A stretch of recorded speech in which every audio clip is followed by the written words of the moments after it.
Hello, नमस्कार. श्री स्वामी समर्थ. तर बघा, कालपासूनच पावसाला सुरुवात झालेली आहे.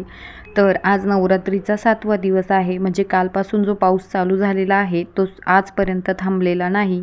तर आमच्याकडे तो खूप जोराचा पाऊस चालू आहे. कारण आम्ही जरा गंगापूर डॅमच्या जरा जवळ राहतो. त्याच्यामुळे इकडे जरा जोरात पाऊस असतो. तर आज आहे नवरात्रीचा 7वा दिवस म्हणजेच सप्तमी. तर सप्तमीला आई कालरात्रीची पूजा करतात आणि आज गुळाचा नैवेद्य अर्पण करतात. आणि आजचा शुभ रंग आहे भगवा किंवा केशरी. तर आज आमच्याकडे देवीला व घटाला फुलोरा बांधतात. काही ठिकाणी अष्टमीला किंवा नवमीलाही करतात. तर इथं बघा, माझी अंघोळ झालेली आहे आणि अंघोळ झाल्याच्या नंतर मी पहिले देवीच्या इथले फुलं काढून घेते आणि जी काही रांगोळी काढलेली असते त्याची साफसफाई करून, आपल्या देवांची तर काही आपल्याला देवपूजा करायची नसते, तर देव घटी बसलेले असतात, तर त्यांच्याजवळचं ही मी फुलं वगैरे शिळी फुलं काढून घेते आणि फुलं अर्पण करून दिवा लावून त्यांची रोज पूजा करून घेते. तर जे काही आपण तांदूळ देवाला अर्पण केलेले असतात, फुलं, रांगोळी, जे काही अगरबत्तीची राख आणि ते असतं, ते सगळं मी असं एका ताटात काढून हे निर्माल्याच्या पिशवीत टाकते. मी रांगोळी निर्माल्याच्याच पिशवीत टाकते. रांगोळी पण मी कचऱ्याच्या डब्यात फेकत नाही. तर हे रोजचं मी रोज अंघोळ झाली की पहिले देवाजवळचं सर्व आवरून घेते आणि देवघरातील फुलंही बदलून देवांचीही दिवा लावून पूजा करून घेते. तर बघा, आता कालपासून तर पाऊस चालू होता, त्याच्यामुळे फुलं काही आणायला जमलं नाही. तर जी फुलं होती तीच मी आज देवाला अर्पण केलेली आहे. तर अशा प्रकारे मी रोजची ही देवपूजा करून घेते आणि त्याच्यानंतर आपला चहा करते. आणि इथे मी चहा पिण्याच्या आधी मी देवीला चहाचा नैवेद्य दाखवते. तर सर्वात आधी सकाळी सकाळी देवीला चहाचा नैवेद्य असतो. तर बघा, इथे मी चहा बनवून झालेला आहे. तर देवीला चहा आणि पाण्याचा नैवेद्य मी ठेवत असते.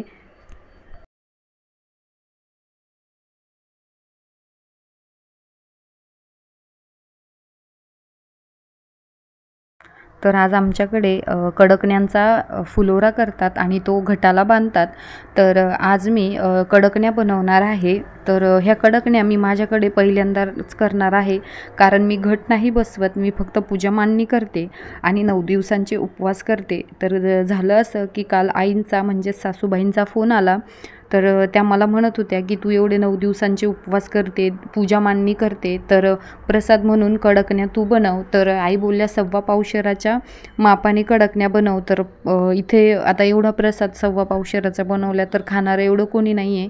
तर मग आई बोलल्या की 1.25 वाटीचं माप घे. देवीचा कुठलाही प्रसाद किंवा कुठलाही प्रसाद बनवताना आपल्याला 1.25 वाटीचं किंवा 1.25च्या मापातच आपल्याला नैवेद्य बनवायचा असतो. तर मग मी 1.25 वाटीचंच इथे गव्हाचं पीठ घेतलेलं आहे.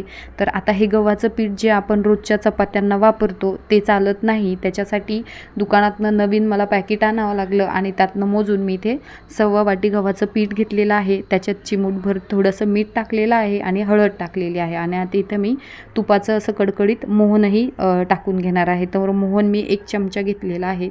तर आमच्याकडे मिठाच्याच कडकण्या करतात. तर काही ठिकाणी गुळाच्या करतात, काही ठिकाणी सारण भरूनही करतात. तर ज्याच्या त्याच्या पद्धती वेगळ्या असतात. भाग बदलला की पद्धत बदलते. पण आमच्याकडे अशाच कडकण्या करतात आणि ह्या मी पहिल्यांदा करते, कारण आई घरी करतात आणि आई घरीच नैवेद्य दाखवतात. पण आई बोलल्या की एवढं करते मग प्रसाद दाखवायला काय हरकत आहे. म्हणून मग मी आता इथे आज माझ्याकडेही कडकण्या करणार आहे. तर बघा, मोहन घातल्याच्या नंतर मी हाताने व्यवस्थित पीठ मळून घेणार आहे. आणि आता आपल्याला थोडं थोडं पाणी करून एक घट्टसर असा पिठाचा गोळा मळून घ्यायचा आहे. तर हे पीठ खूप पातळ नाही भिजवायचं, आपल्याला एकदम घट्टसरच भिजवायचं आहे. थोडं जरी पीठ सैल झालं तर कडकण्या ह्या नरम पडतात. म्हणून इथे पाण्याचा वापर अगदी थोडा थोडा करून हे पीठ आपल्याला एकदम घट्टसर मळून घ्यायचं आहे.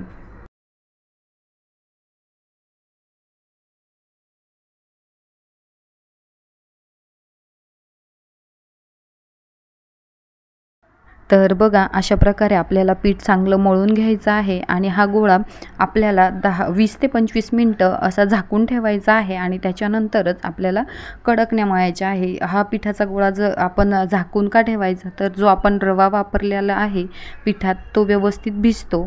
तर आता इथे हे पीठ भिजतंय तोपर्यंत आपल्याला पोळपाट लाटणं हे स्वच्छ धुवून घ्यायचं आहे. तर कारण आपण हा नैवेद्य देवीला अर्पण करणार आहोत, तर इथं उष्ट किंवा खरकट असं काही त्या प्रसादाला लागलं गेलं नाही पाहिजे, तर म्हणून मग मी इथे पोळपाट पण धुवून घेतला आहे आणि लाटणं पण धुवून घेतलं आहे. आणि त्याच्यानंतर आपल्याला पीठ 15-20 मिनिटांनी परत असं छान मळून घ्यायचं आहे आणि ह्या पिठाच्या आपल्याला छोट्या छोट्या अशा लाट्या करून घ्यायच्या आहे, म्हणजे जेणेकरून आपल्याला कडकण्या अशा पटपट लाटता येईल. तर बघा, तुम्हाला हव्या तेवढ्या साईजच्या तुम्ही इथे लाट्या बनवून घ्यायच्या आहेत. तर मी एकदम मीडियम साईजच्या लाट्या बनवते आहे.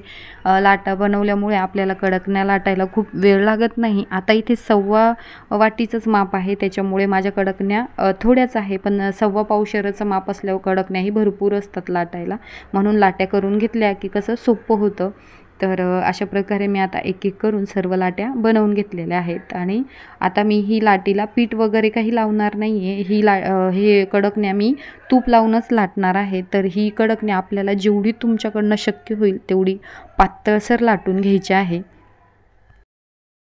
तर बघा, इथे कडकणीला लाटण्यासाठी मी इथे पीठ थोडंसं तूप थोडंसं परातीत काढून घेतलेलं आहे आणि कडकण्या लाटून घेत आहे. तर कडकणी आपल्याला एकदम पातळ लाटायची आहे. तर आता इथे काही जण कडकणी गोल येण्यासाठी कापतात, तर आमच्या सासूबाई तसं करत नाही, कारण हा देवाचा प्रसाद असतो, याला कापायचं वगैरे नसतं.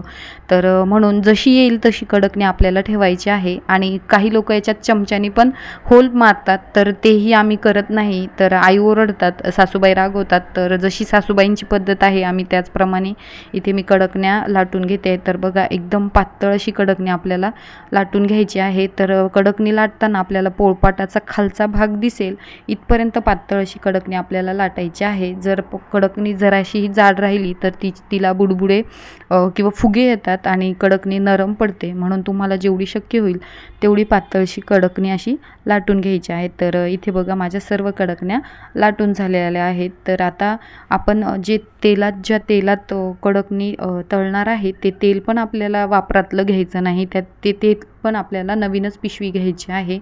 तर तेल एकदम कडकडीत गरम झाल्यावरच आपल्याला कडकणी तेलात टाकायची आहे. तर इथं झालं असं की माझा कडकणी टाकल्याच्या नंतर माझी गॅस टाकी संपली. तर खाली बघा दिसते तुम्हाला, गॅसची फ्लेम एकदम लो झालेली आहे आणि ही कडकणी काही व्यवस्थित तळल्या गेली नाही. पण आणि नंतर टाकी लावण्याच्या नादात मी व्हिडिओ शूट करायचा विसरली आणि लक्षात पण आलं नाही की टाकी संपली आणि कडकणी नरम होत आहे म्हणून. तर इथे मी सर्व कडकण्या अशा तळून घेतलेल्या आहे.